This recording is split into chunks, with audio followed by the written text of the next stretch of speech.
How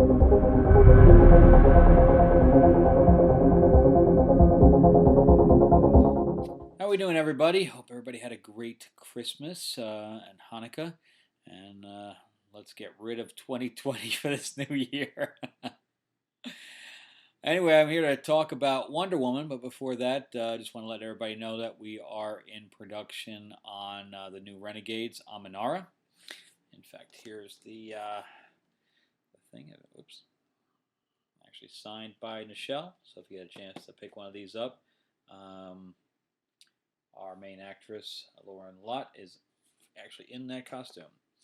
So yeah, so look for that when when we get this thing ready to go. But let's talk about Wonder Woman. So Wonder Woman 1984, the newest rendition with Gal Gadot and directed by Patty Jenkins, and also written by Patty Jenkins and Jeff Johns.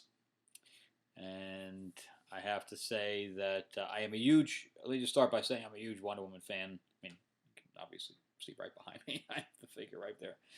When the first one came out, I was so pleasantly surprised because, of course, I grew up on the Linda Carter version. And, I was pleasantly surprised that, even though the ending did have some problems, the movie itself had some problems, but it was fun and it adhered to the character and mostly the origin story. So, and the look of Themyscira, everything was almost perfect. And I was so happy about that film. And anything that I could run out and purchase and to relive that film, I did. I think I've seen it at least 6 or 7 times. Every time it was on the plane or whatever, I'd watch it. Then we get to 1984.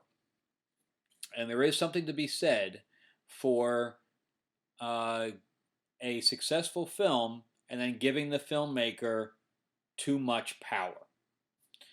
And Patty Jenkins just had carte blanche, and she went nuts. I don't really know what's going on here. But this movie was so disappointing. It's such a huge difference between this one and the one a few years ago. I mean, it's just night and day how bad this one was. I mean, I was looking for a theater. I mean, I live in Los Angeles and California. I looked everywhere for a theater. I didn't want to go to a drive-in. The only thing was a drive-in. I didn't like drive-ins when I was a kid, much less now. So I'd have to go 2 states away to have seen this in the theater. And now, thank God, I didn't. So some friends of mine invited me over to watch it, and now I'm glad that I just watched it on a regular television. It was, in my opinion, it's awful. It's just an awful film from start to end. It's just awful, and it's all in the writing.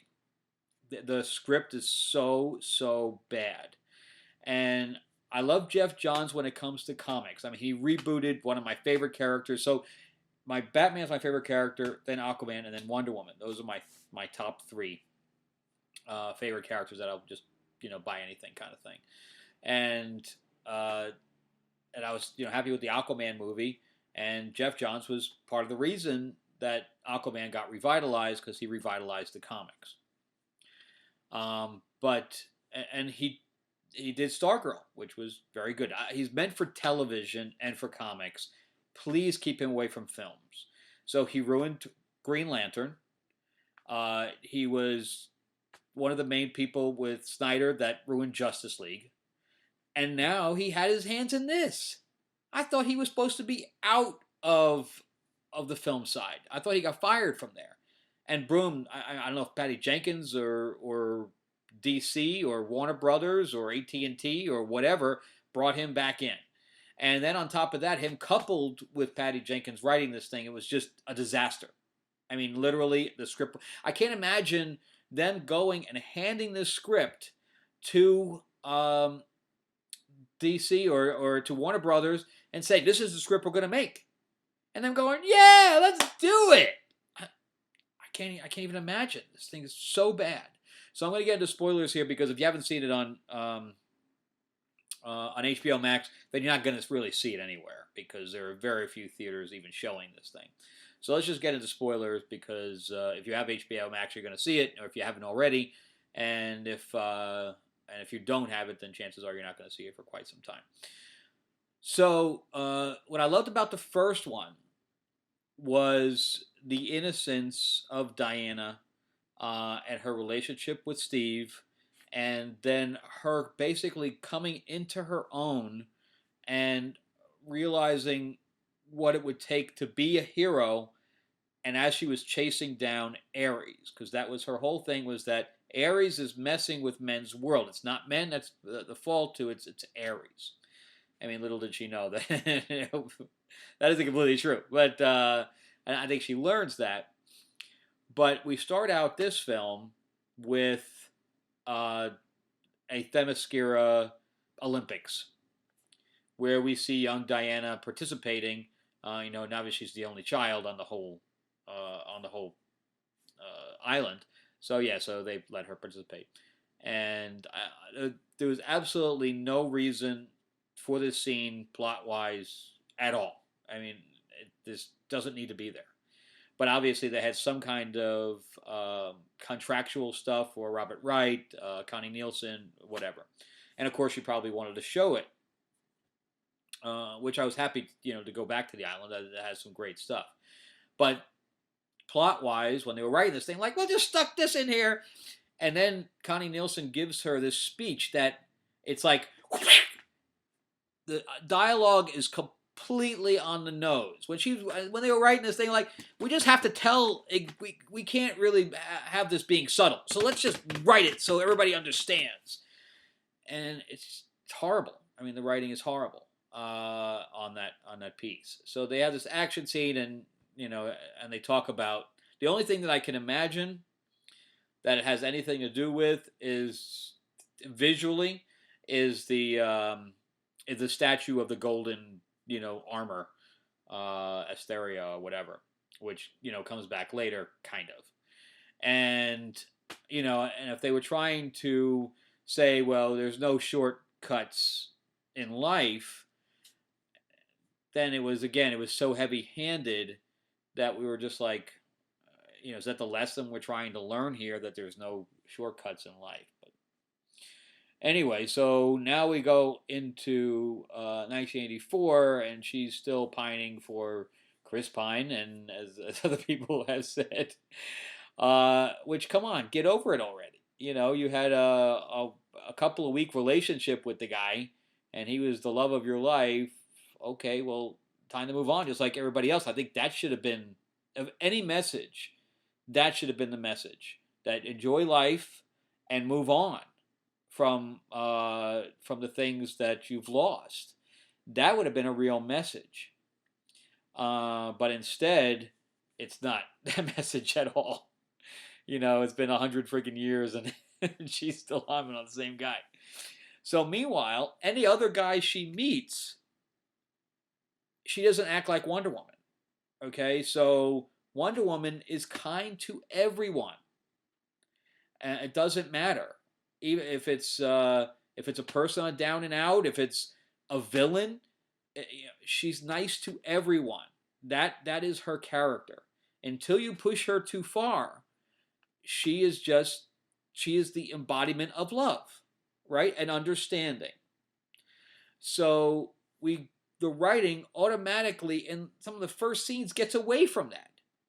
So all the guys obviously are, she's a beautiful woman, so they kind of try to come on to her, and she's like, get away, you asshole, get away, you asshole, she just gives them all attitude.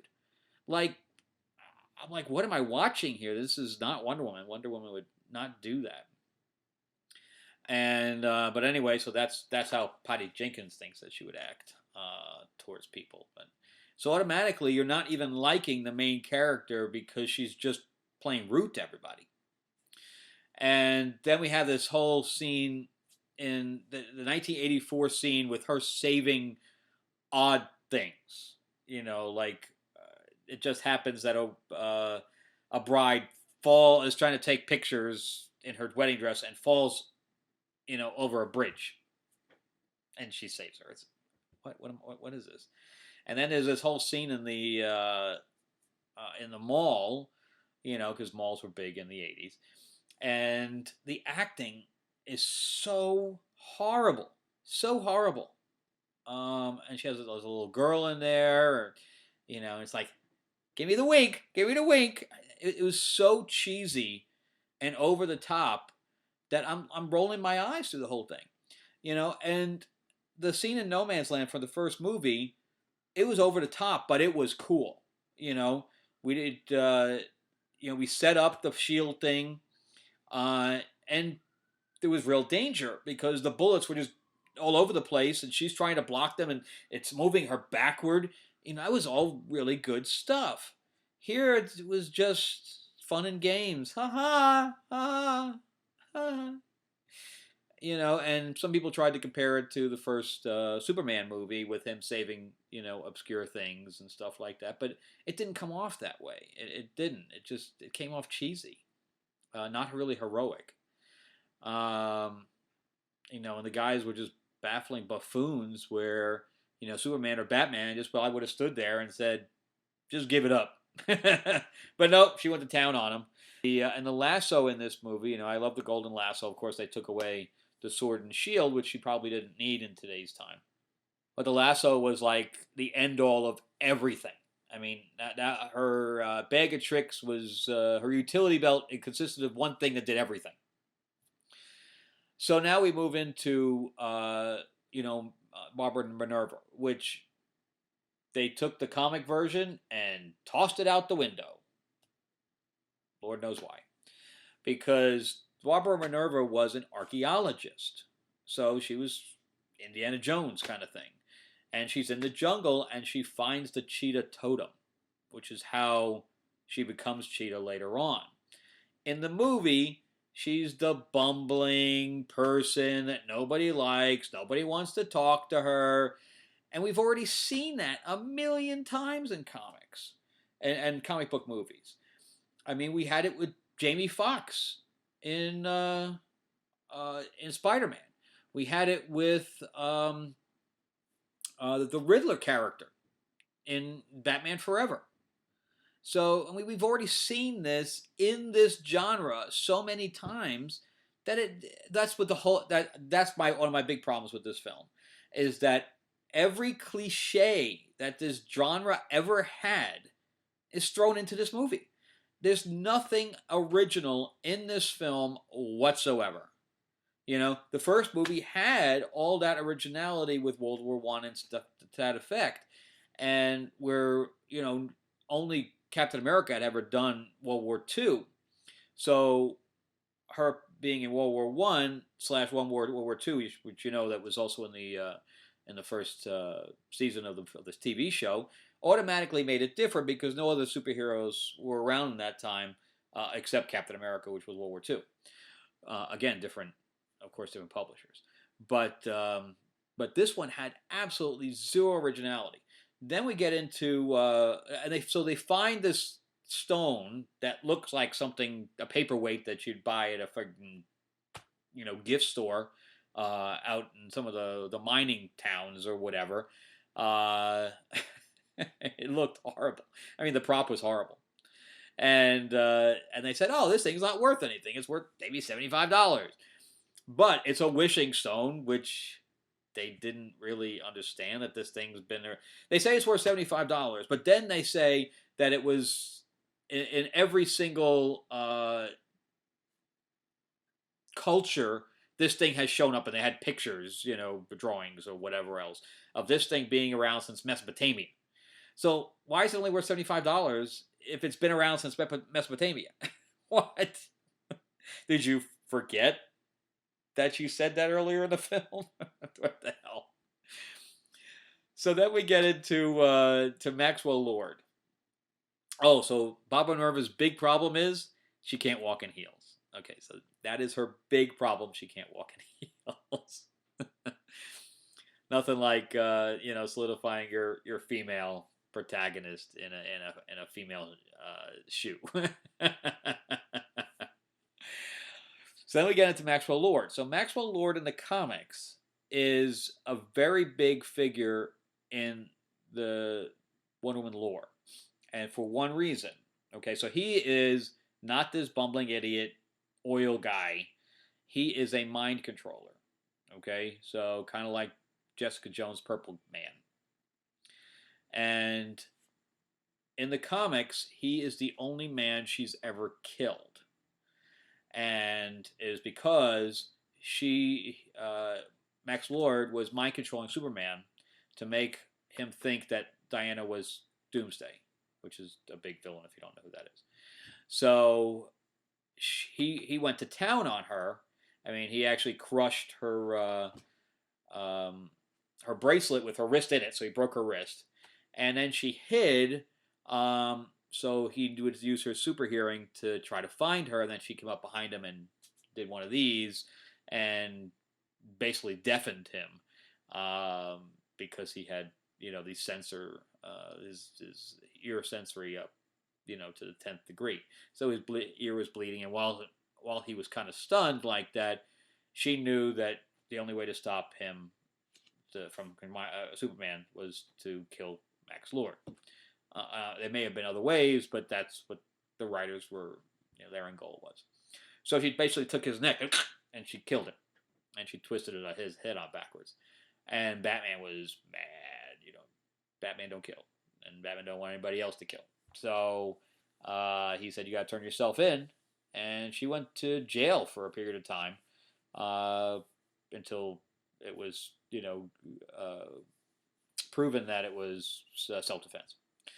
But anyway, that's where Maxwell Lord, the lore of Maxwell Lord is, and I don't know what the hell they were doing with this, but this Pedro Pascal was way over the top, and I'm sure he was directed that way because he's a good actor, but he was directed in this way. All the actors are good, but in this showcase, they are bad because the directing made them do what they did based on the plot and the script. So I blame the actors in no way, shape, or form, but the writing, that's what I blame for all of this. I blame the script. Like they always said, if it's not on this page, it's not on the stage. So all of this is purely due to the writing. And of course, the director is the writer, so she was not questioning herself, even when she was on set. So she had a vision for this, and unfortunately, the vision was horrible. So anyway, he gets the stone, meaning Maxwell Lord, and then he becomes the stone. He wishes the stone for himself to be himself. So the stone disappears, and basically, he is now the wishing stone. So he was basically getting people's wishes, and all that makes very little sense. So anyway, before he takes the stone and destroys it, both Barbara and Diana wish for something. And of course, Diana wishes that Steve is back. Yay! And it's all felt like a complete gimmick to me just to get Chris Pine back. It's like, how can we write this script so Steve comes back? Awful. Here's the other problem. He just doesn't appear. He takes over somebody else's body, Quantum Leap style. So, and I'm not the only one who said this. There's been plenty of people that I saw the film with, and other reviewers have said the same thing. In the back of our head, we're watching this thing going, he stole that guy's body. Where is that guy? So instead of us paying attention to the film, we're going, where is this guy? Where did he go? Is anybody missing him? Did he lose his job? It's is his phone ringing off the hook, wondering, where he is? But the main characters don't worry about that at all. In fact, they even are in his house, part of it, taking his clothes and all. I don't know what I was watching at that point. And again, it wasn't even really talked about in the film. So in the back of your head, you're just going, "What? You're a body snatcher, and you're okay with this? And Wonder Woman's okay with this?" So she's not really Wonder Woman in the costume too much during this film. And if the film had gone somewhere where that was the case, I mean, the first film, she basically had the costume underneath, her other clothes. But here's the funny part too. So all of a sudden she's in the costume. But the scene before and the scene after, she has heels on. So where are those boots? They magically change? Are they in her purse? I mean, I could buy that where are the bracelets? I thought she never really took the bracelets off. And all of a sudden they were on. Does she have a utility belt? These things just shrink? It was, again, they didn't think this thing through. So, and the storyline just gets progressively and progressively more absurd. Max Lord has a son in it, a 9-year-old or 8-year-old son, and I guess the mother just dropped him off. I don't know. Somebody said that they actually had that line, but I didn't hear it. It's obvious that they just used the son, who just stayed in the office the entire time, purely as going to be a trigger for him. It was so obvious and predictable that he was going to be the trigger at the end. But by the end, it was so laughable that I don't think I even cared. And the stuff is so over the top. I mean, they tried to have the invisible plane in it. She tried. Jeff Johns and Patty Jenkins tried to put all the stuff from the lore into this film. So they made it. So she suddenly was able to. She's never been able to do before in any comic or any rendition. Turn something invisible. Never. Was never a thing. So she was able to somehow turn the plane invisible. And after they set it down, I have no idea how they found it, because she said she lost the coffee cup she tried to do. So chances are they lost the plane too. I don't know how they got home. I guess they called an Uber. I don't know. Can't find my plane. I got an Uber. I mean, it's laughable. It really is. And how did they not even think about this while they were writing it, or while they were doing the read-throughs, or anything? Nobody brought this up. Nobody said, hello, this script's got problems. So then, it's Wonder Woman. So in the 90s, I think it was either 90s or early, I think it was 90s, they ditched the plane. They thought the plane was too weird anyway, and meaning the creators, the writers of Wonder Woman back then. So they made her fly. And it was like a gift from the gods kind of thing, which I thought that they were going to allude to here, especially with the trailer of her whipping the lightning, lassoing the lightning. And I thought that was going to be a Zeus thing. So the gods were going to appear to her. But no, they didn't even explain it. It was just a thing. And literally she was lassoing the air. So it was like Spider-Man in the 70s with her lassoing the air. Because Spider-Man used to go, I mean, the tops of the buildings were here, and he was swinging above them. But that was the 70s. Okay, whatever. But here, comic book movies have, really raised the bar. And this they took that bar and went, we don't care. We're just going to make this cheesy piece of dirt. And I'm so disappointed. So disappointed. It was crazy. So I was okay with her flying, but they just did it in a really bad way. So anyway, there's not much more to talk about with this piece of dirt. It's gonna be like Endgame for me, because as if you're following my channel, I was really not a fan of Endgame. There was so much problems with that script that it was crazy. Also, so I've only seen Endgame once. And it's free on Disney, and I don't even watch it. I've never seen it again. I don't own it on DVD or anything like that. And that's how this is going to be. I'm never going to watch this film again, ever. And I'm just going to make believe it never happened. And I hope that they rein her in for the next one, because the Rotten Tomato scores are plummeting every time somebody sees it. As time goes on, the more people that see it, the more negative reviews it gets. Of all the people that I know, nobody has liked it. No one. In fact, the people I was with, one of them said, so that happened. And I was so looking forward to this film. It's so frustrating. So frustrating that, Gal Gadot, I mean, she went on her press junket so many times because they pushed this thing back, months and months and months. She's like, I can't wait for people to see this. have you seen it yourself? I mean, at one point, Steve takes a bazooka, an RPG, and fires the missile off of it. Okay, so the missile is flying out, and she lassos the missile. I mean, they went Fast and the Furious over the top with this thing. I mean, it was, if the top was here, they went, whoa, how cheesy can we possibly get? Well, then we're going to go a step higher than that. Oh my God. I want to stop talking about this film. Anyway, this is like, out of a 10, this is a 1 for me. A 1 because of my expectations of it. Again, this film is horrible. I mean, just horrible. It's not even entertaining. The pacing is bad. It's boring. There's no stakes really for the characters,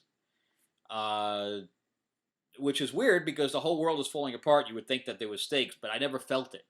I never felt that there was stakes in the entire film. And the only thing is that she had to give Steve up by the end. That was the biggest thing. And and Barbara wasn't happy being Wonder Woman, because that's what she was. She was a copy of Wonder Woman. She wasn't happy about that. So she was like, I want to be an apex predator. Where did that come from? Where? I mean, if she had cheetahs all over the walls and stuff like that, where she, felt a kinship to this animal for whatever reason, she was a fan of this animal, but there was never a visual connection, ever. And then the armor at the end. Let's just throw that shit in there, because there was zero build-up. So it was seen at the very beginning where we saw the statue, and then she told Steve about it. But that was it. So, and if you're not a fan of the comics, what that was is an homage to Kingdom Come. That armor was from Kingdom Come. And then, obviously, Patty and Jeff Johns were like, I love that armor. It's so cool. Let's put that in there. And that's pretty much what happened. They just, shoehorned it in. It didn't make any sense. So, I mean, she held off, supposedly Asteria, whatever the character was, held off like an entire army with this thing, but she just shredded this thing in 2 seconds. I didn't get it. Anyway, let's hope the next one's better. So, I mean, this is what happens when you give too much power to a filmmaker. Ask George Lucas. That's what happened when, of course he had the power all along, but he had always given it up for other directors and things to that effect. So, because Kirshner and the guy who did the Jedi, he didn't direct either one of those. He only did when it came back to the prequels, and look how they turned out. I mean, they were arguably better than the newer ones, but but anyway, so she needs to be reined in. Somebody needs to take control of that, and Jeff Johns is not the guy. He is not the guy to say no, and he's not the guy to lead anyone. I think he did a good job with Stargirl because of the fact that he created Stargirl. So he has a vision of his own with that. But put him on something else and he just destroys it. And I don't understand because, again, Aquaman only exists now because he brought him back and put his hand back on and all that stuff. And I owe him for that. But he's just not a leader. He's not a leader when it comes to film. And he needs to be ousted from that. As a consultant or anything. He's not a Filoni. He's just not. So anyway, 1 out of 10. And if you had a chance to watch it, skip it. Watch the first one over again. Again, happy holidays, everybody, and I will see everybody on the next one. I don't know when that next movie is going to be, but on the next one. All right, and don't forget to subscribe and take a look at all my Destiny Aurora stuff on DestinyAurora.net. All right, talk to you soon.